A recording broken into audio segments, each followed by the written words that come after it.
the real narrator for this session, which is my son, professional developer, JC Garango. Come on, come on, come on. There you go. There's Hello. JC. So Hi. tell them a little bit about yourself, JC. Hi, I'm JC. I've been working as a software developer for the last 9 years. I grew up here in the Philippines, and when I was 15, I graduated high school, and my dad basically gave me a choice. He said, "Do you want to start working, or do you want to go to college?"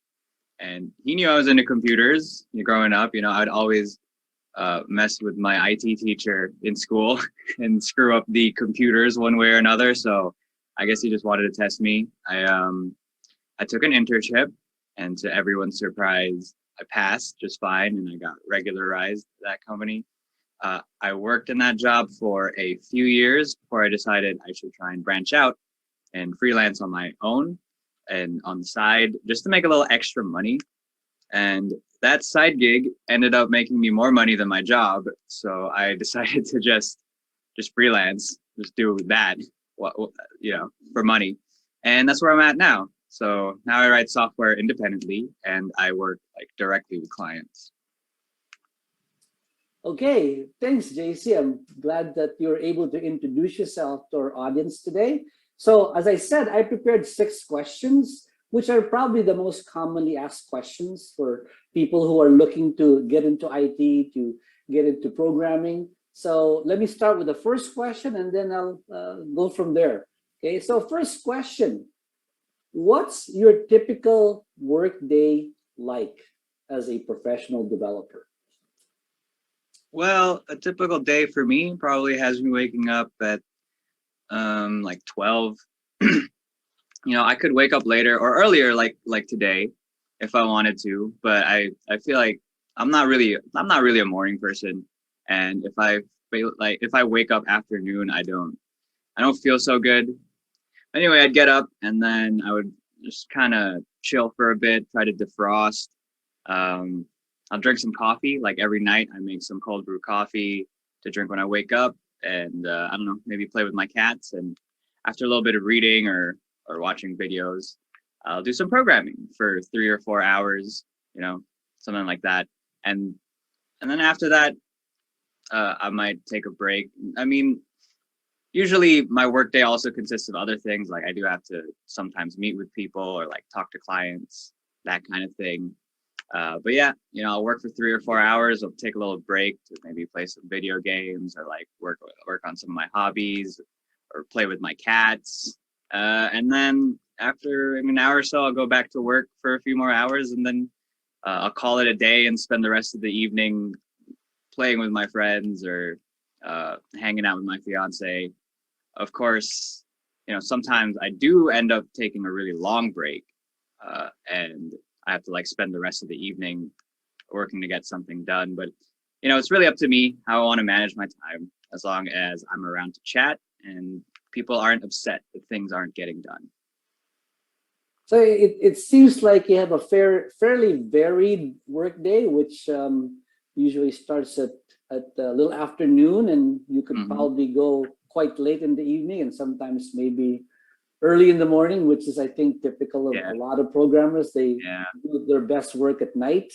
But it seems like you have a very varied day, although the biggest chunk of time is spent doing programming. And so that's what I want to go with the next question on this thing called programming. So what exactly is programming work? I mean, when you say I do some programming, what is that exactly?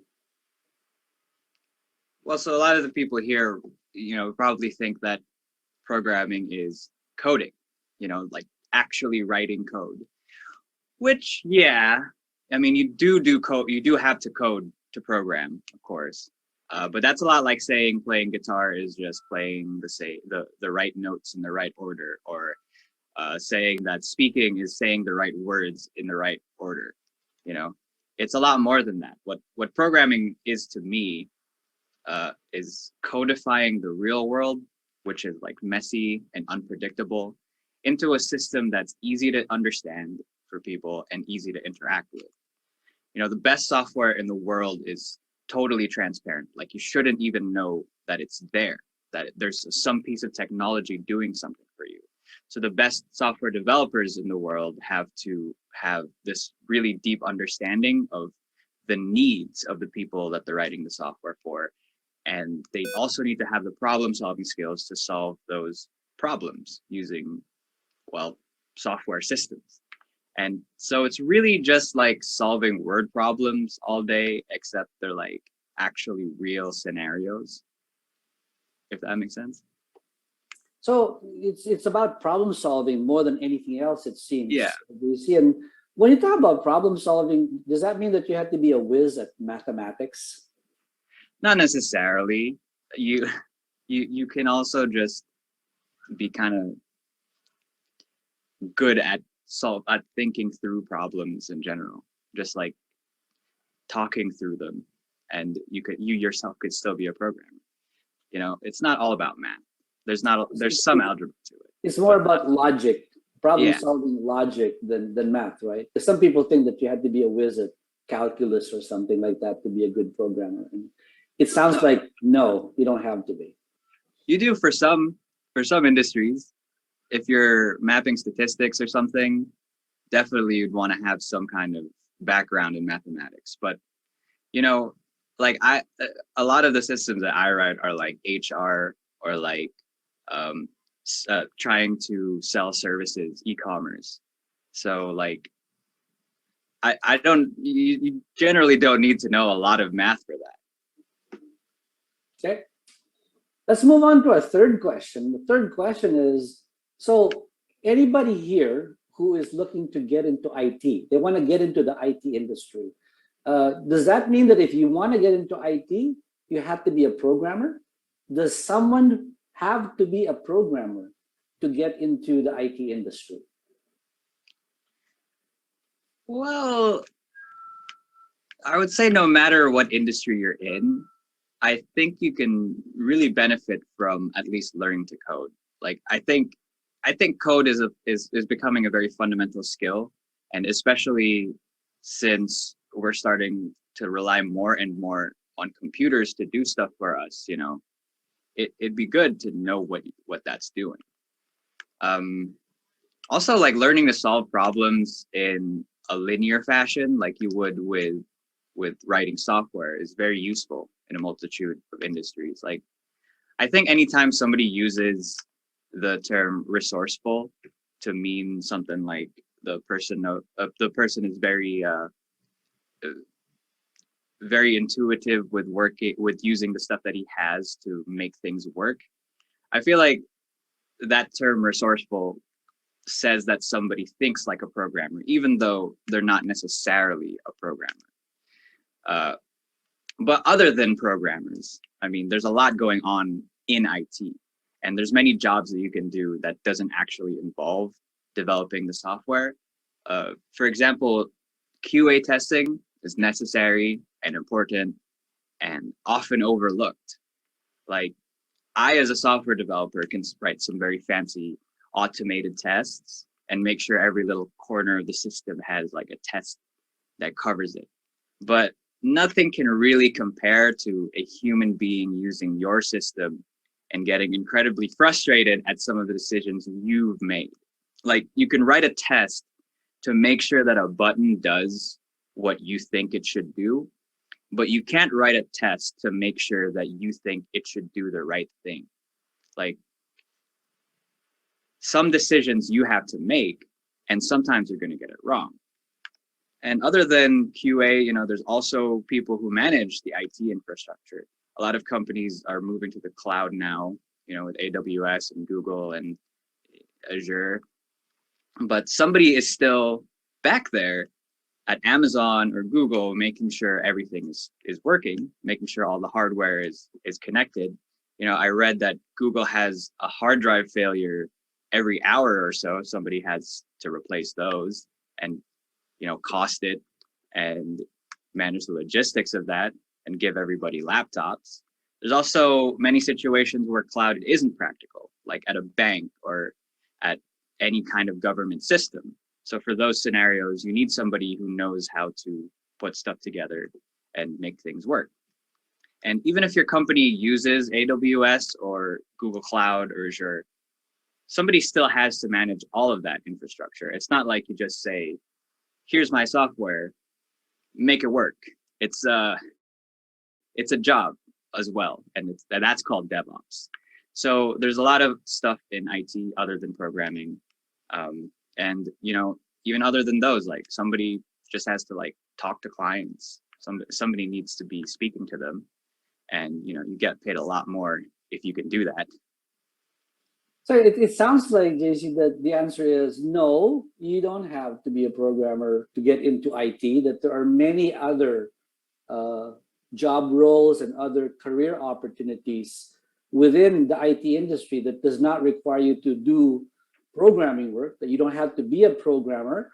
But what I caught at the beginning of what you said, though, is that it does help, not just in IT, but in any profession, to be a good problem solver, which is essentially what a programmer does. So I guess another way to put it is that you don't have to be a programmer to get into IT, but if you want to get into IT and excel at it, having a programmer's mindset would be very helpful. Yeah, absolutely. And also in other industries, just being that guy who solves problems is very useful. Okay. Let's move on to our next question.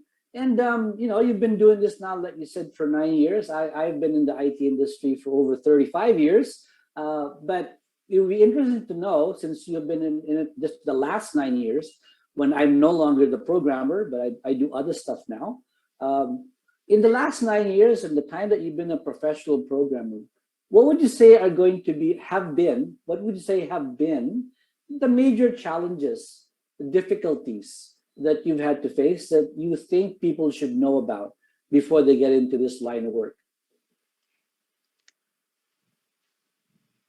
I think the most challenging part is just trying to connect or square what people expect and the reality of software.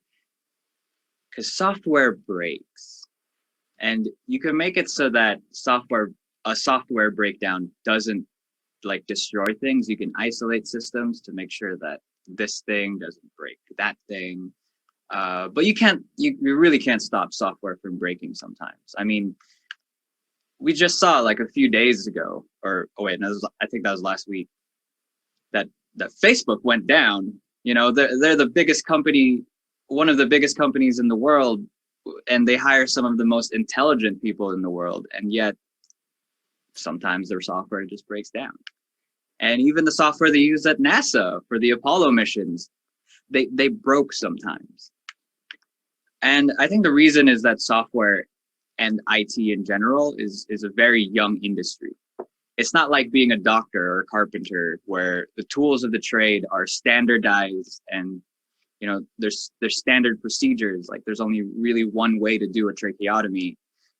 IT and computers have only been around for like 60 years, if you're gonna be generous about it. And the biggest software companies today, like Microsoft and Apple, they only came about in the 80s. That's only 40 years ago. That's within a lot of people's lifetimes. And many people remember a day when there was no Apple or Google. And even if you're not that old, you probably remember when Google wasn't that big.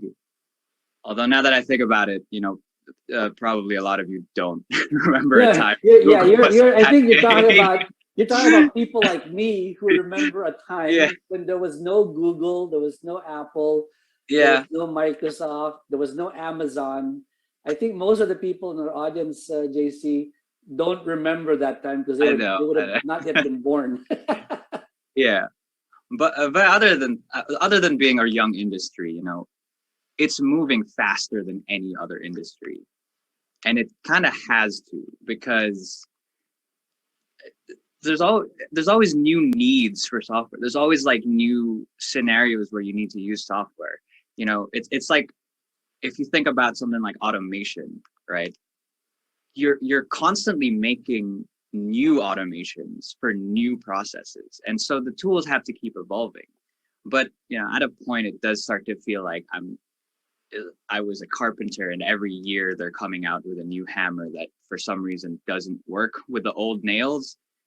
But you just have to adapt and try to keep up.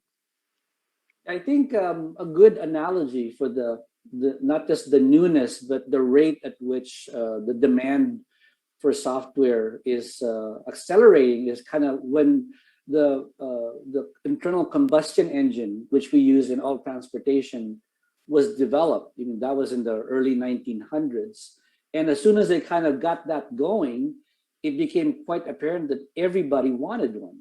The demand was just so great that they couldn't make them fast enough. They couldn't get them out fast enough. So today, the same thing is happening with software. It's a fairly new industry. It's a fairly new, I guess you could say, production type industry. But the demand is so great that we can't make software fast enough because there aren't enough programmers to make software fast enough so that they can meet the demands of the market. So it's a demand thing, right? And since we're talking about demand, the fact that there's a lot of demand and supply, the truth is, and I think you know this, not just in the Philippines, but globally, there is a shortage of experienced programmers, of good programmers. So when you have a supply and demand problem like that, obviously that affects prices, right? Just like in any economics problem. So I guess the next question, which I'm sure a lot of people are interested in, given that the demand is so great and the supply is so small, that should tend to drive prices up. Well, what can they, if they become a professional programmer, what can they expect to earn as a professional programmer? What do you say to them? I don't know a lot about the corporate world. I haven't spent a lot of time there. But I will say when I was working for a company, I was making between 20 and 40,000 a month. But if you're going to talk about like freelancing, like what I do now, I don't think anybody will hire you as a freelancer until you have some work to show. You got to remember that the people who are hiring freelancers, they're usually not like big companies. They're usually either individuals or companies of a few people that want somebody who will just get the thing done already. And you have to know how to get the thing done. So you have to prove that you can do the job. So generally speaking, fresh out of high school or college, you just have to get a regular job. And that doesn't need to be a programming job. I have friends who didn't work as programmers and just did something else while they learned and tried to build a portfolio. Like I know one guy who did like the subtitles for TV and movies, which is kind of boring, but it didn't drain him and it gave him enough free time to learn how to program. And I know another guy who worked in a call center, and he was like learning when he wasn't taking calls, and he worked on some projects, on the weekends. You just need some people who need software. So the bottom line is you need something, just anything to show to potential clients and say, hey, here's some work I've done. Maybe you want me to make something for you. And, because of the demand problem, as you said, people aren't that picky unless they have a lot of money. So it seems to me like you're answering the question by basically saying, in the early days of entering this profession, whether you do work as a employee or as a freelancer, if that's even possible, don't expect this to be a high-paying job, because what you're trying to get at that beginning is experience. And actually, even if your first job wasn't programming, what you should be doing is you need to pay the bills first of all, and support yourself. But you can actually spend time away from your regular job, gaining the experience, gaining the skills, gaining the knowledge, so that in 4 or 5 years' time, maybe you will be capable enough to get a good paying programming job, whether that's in a corporate environment or in a freelancer. But so let's kind of let's go fast forward. You said, and I know this for a fact, entry level programmers, you're looking at maybe 15 to 20,000 pesos a month is a typical salary or depending on where you are and what company it is. But that's a Yeah, typical I made entry less level. than that as an intern. So Yeah, when you were an intern, I know you made less of that when you were an intern, but that's because that was an intern, right? yeah.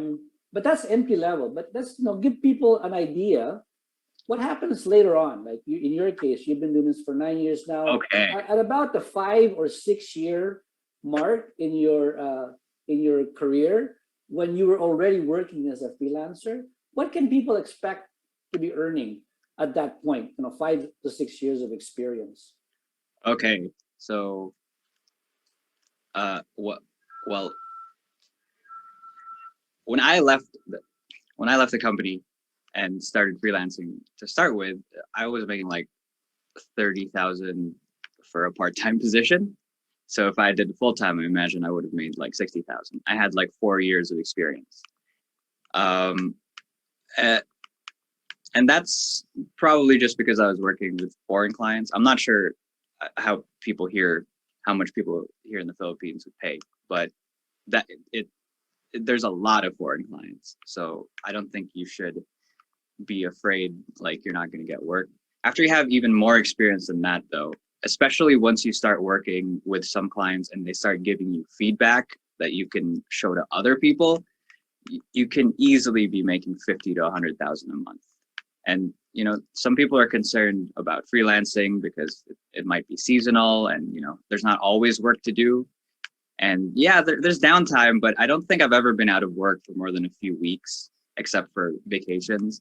And if you're good at it, the amount you get paid makes up for the downtime. You just get more free time.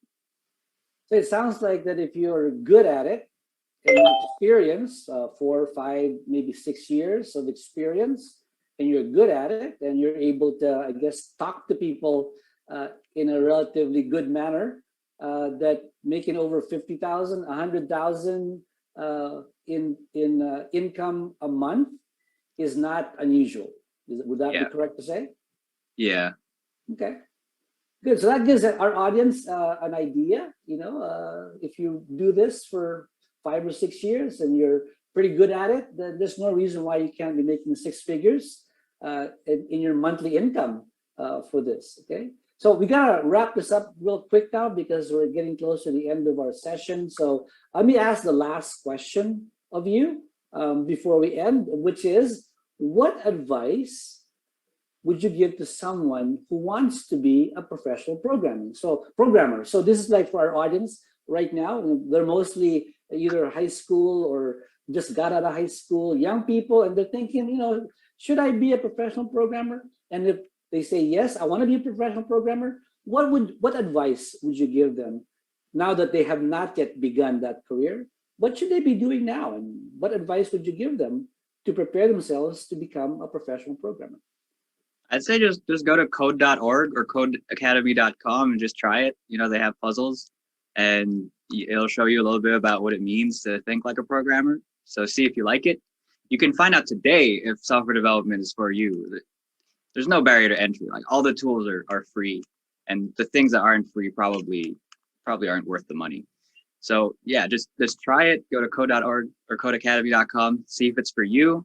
And if you like it, well, just keep doing it. And like, don't stress about what programming language to take or anything. You can always learn another. They're all the same.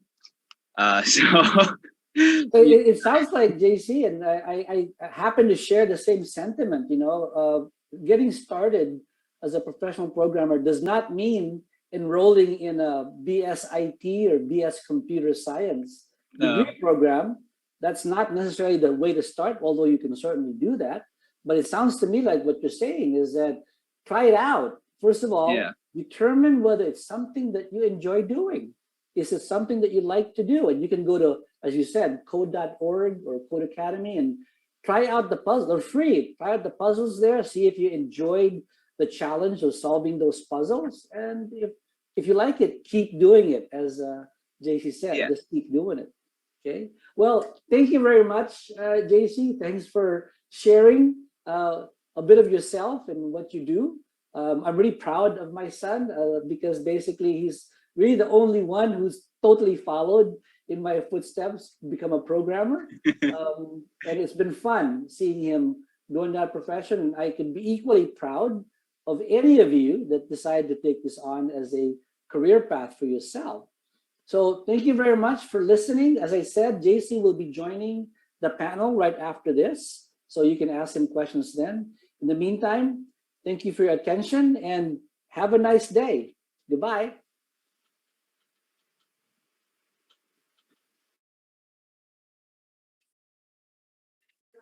All right, a father and son programmers. Thank you very much, Mr. Joey and JC Gorango, for that very interesting talk.